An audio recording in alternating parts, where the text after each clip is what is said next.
Breaking news. ఉమ్మడి ఖమ్మం జిల్లాలో దారుణం చోటు చేసుకుంది. 9వ తరగతి చదువుతున్న బాలుడు 7వ తరగతి చదువుతున్న బాలికతో వాట్సాప్ చాటింగ్ చూసిన బాలిక తల్లిదండ్రులు బాలుడిని మందలించడంతో కూడా వెంటనే తన మనస్తాపానికి గురై పురుగుల మందు తాగి హతమార్పు మరణించాడు. మరి ఇదే నేపథ్యంలో బాలుడికి ఫోన్ చేసి బెదిరించారు బాలిక కుటుంబ సభ్యులు. దీంతో భయపడి పురుగుల మందు తాగిన బాలుడు హాస్పిటల్లో చికిత్స పొందుతూ కూడా మృతి చెందాడు. అయితే ఘటనపై పోలీసులు దర్యాప్తు కొనసాగిస్తున్నారు. ఉమ్మడి ఖమ్మం జిల్లాలో ఈ దారుణం చోటు చేసుకుంది. అయితే బాలుడు తల్లిదండ్రులు ఎంతో కన్నీటి పర్యంతమవుతున్నారు. వారంతా కూడా దుఃఖసాగరాల్లో నిండు మునిగారు. అయితే మనం విజువల్స్ రూపంలో కూడా చూస్తున్నాం. వాళ్ళ కుటుంబ సభ్యులు తల్లిదండ్రులు అంతా కూడా ఎంతో కన్నీటి పర్యంతమవుతున్నారు. ప్రజెంట్ ఆ విజువల్స్ మనం చూస్తున్నాం.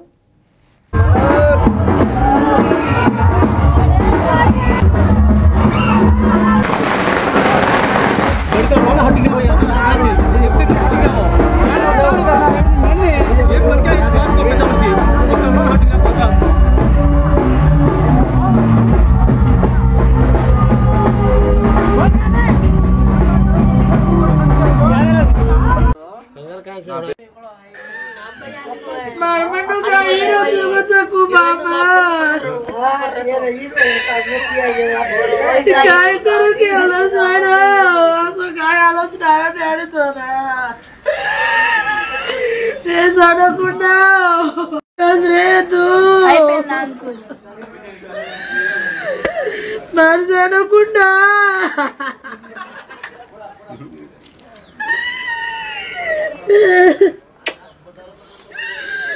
काय अंदर निघलो काय डॅडी तू आणि पुढा पुढा त्यांना जाऊन गेलो ग मामानं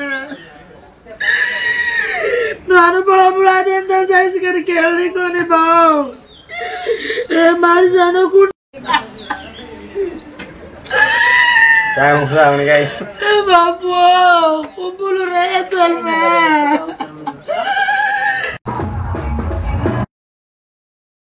వారి కుటుంబ సభ్యులు తల్లిదండ్రులంతా కూడా కన్నీటి పర్యంతమవుతున్నారు. ఇదొక హృదయ విదారకర ఘటననే చెప్పుకోవాలి. ఉమ్మడి ఖమ్మం జిల్లాలో ఈ దారుణం చోటు చేసుకుంది.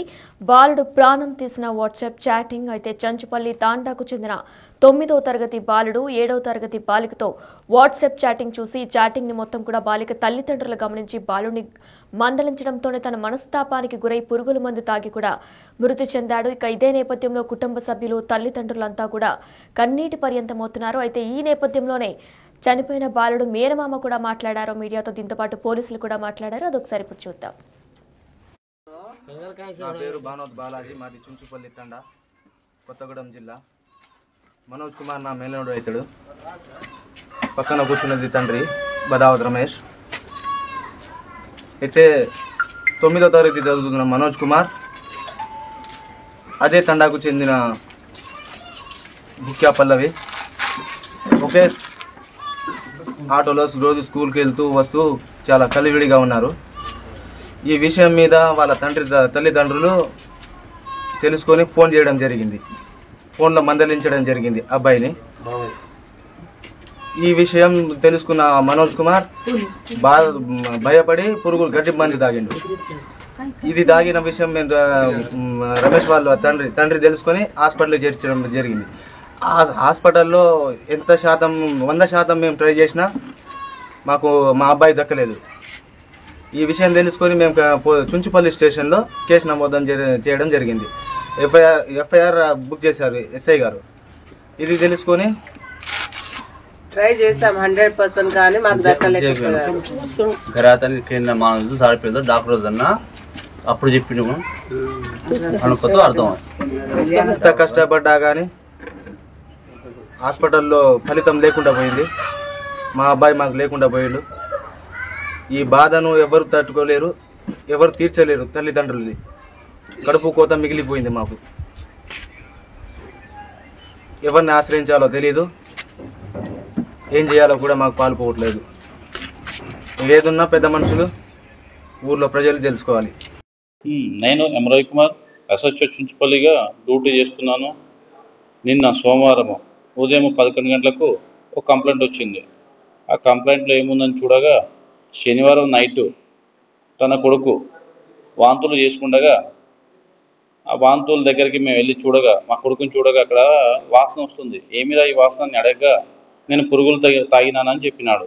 అసలు ఎందుకు తాగినవరా అని అడగగా నేను ఒక అమ్మాయితో చాట్ చేస్తుండగా వాళ్ళ తల్లిదండ్రులు చూశారు. వెంటనే నా నెంబర్కి కాల్ చేసి మా అమ్మాయితో ఎందుకు చాట్ చేస్తున్నావు అని గట్టిగా మాట్లాడి బెదిరించడం వలన నేను మనస్తాపానికి గురయ్యి నాకేం చేయాలో తోచక ఇంట్లో ఉన్న గడ్డి మందు తాగినానని చెప్పినాడు. మేము భయపడి వెంటనే కొత్తగూడెం గవర్నమెంట్ హాస్పిటల్కి షిఫ్ట్ చేసినాము.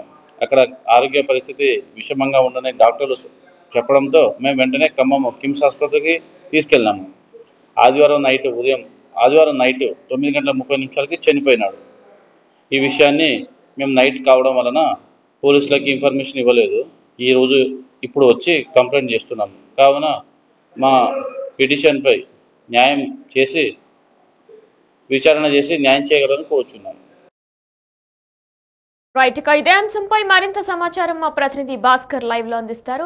భాస్కర్, అయితే బాలిక తల్లిదండ్రులు మందలించారనే మనస్తాపానికి గురై బాలుడు తన తనువు చాలించాడు. కుటుంబ సభ్యులకి కడుపు కోతను మిగిల్చి వెళ్లిపోయాడు.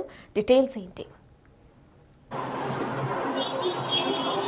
నేను ఇప్పటికే భద్రాద్రి కొత్తగూడెం జిల్లా చుంచుపల్లి మండలం చుంచుపల్లి తండాకు చెందినటువంటి బానోతు రమేష్ కుమారుడు మనోజు మా ప్రభుత్వ పాఠశాలలో 9వ తరగతి చదువుతున్నాడు. తనతో పాటు అదే తండాకు చెందినటువంటి మరో మైనర్ బాలిక 7th క్లాస్ చదువుతున్న నేపథ్యంలో ఇరువురు కాస్త స్నేహంగా ఉంటూ చివరకు ఆ స్నేహం కాస్త డిఫరెంట్ గా, అంటే వాళ్ళకు వాట్సాప్ లో చాటింగ్ చేసుకున్నంత వరకు వెళ్ళటంతో అది గత శనివారం రోజున ఆ బాలికతోటి మనోజ్ అనే వ్యక్తి ఒక చాటింగ్ చేస్తూ దాంతో కొద్దిగా క్లోజ్ గా పోతున్న నేపథ్యంలోనూ దాన్ని గ్రహించినటువంటి బాలిక తల్లిదండ్రులు ఒక్కసారిగా మనోజ్కి ఫోన్ చేసి బెదిరించడం జరిగింది. ఫలితంగా చూసుకుంటే మాత్రం వాళ్ళు బెదిరించిన బెదిరింపులకు భయపడినటువంటి మనోజ్ ఒక్కసారిగా ఇంట్లో ఉన్న పురుగు మందు డబ్బా తీసుకొని తను సేవించిన నేపథ్యం ఉంది. ఫలితంగా తల్లిదండ్రులు చూసుకోవటం, తర్వాత బాలుడు ఏం జరిగిందని దాని ముందు పక్కన పెట్టేసి ఆ బాలుని పురుగు మందు అంటే ఏదైతే గడ్డి మందు ఉందో ఆ గడ్డి మందు తాగిన తర్వాత అతను హాస్పిటల్ తీసుకెళ్లారు. అక్కడ వైద్యం పొందుతున్న నేపథ్యంలో జరిగిన విషయం మొత్తం చెప్పడం కూడా జరిగింది. ఫలితంగా చూసుకుంటే మాత్రం ఆ బాలికతో చాటింగ్ చేసి దాంతో పాటు కొద్దిగా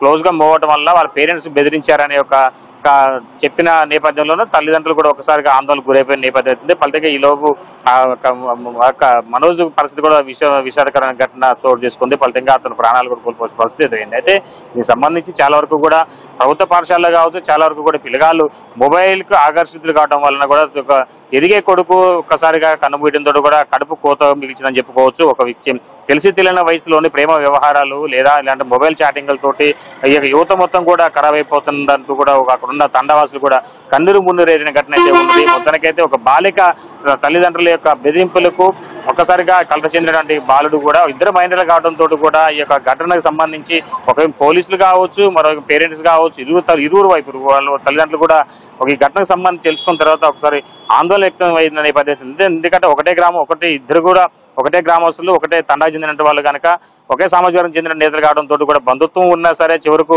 ఈ యొక్క అర్ధాంతంగా చిన్న వయసులోనే మైనర్ బాలుడు 9వ తరగతి చదువుతున్నటువంటి మనోజ్ మృతి చెందడంపై కూడా కుటుంబీకులు కూడా బాలిక తల్లిదండ్రులపైన కుటుంబీకులపైన ఆగ్రహం వ్యక్తం చేస్తూ ఆందోళన చేసిన నేపథ్యం అయితే ఘటన స్థలానికి పోలీసులు కూడా చేరుకున్న నేపథ్యం అయితే ఉంది. మొత్తానికైతే ఈ ఘటన ఈ యొక్క చుంచుపల్లి తండాలో చోటు చేసుకోవడంతో కూడా ఆ తండావాసులంతా కూడా కాస్త ఆందోళనకు గురైన పరిస్థితి అయితే ఉందని చెప్పొచ్చు. సునైనా, బాలుడు బాలిక ఇద్దరు కూడా ఒకే విద్యా సంస్థలో చదువుకుంటున్నారా? అలానే బాలిక తల్లిదండ్రులపై కేసు ఏమైనా నమోదు చేశారా? మరి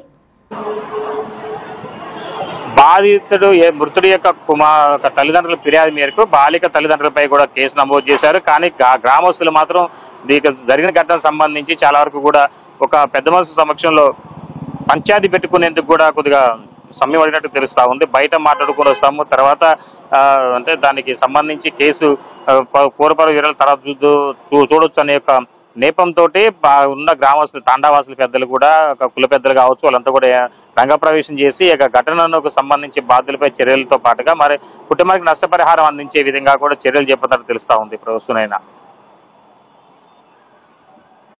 భాస్కర్, ఉమ్మడి ఖమ్మం జిల్లాలో దారుణం చోటు చేసుకుంది. వాట్సాప్ చాటింగ్ ఒక 9 ఏళ్ల బాలుడ ప్రాణం తీసింది.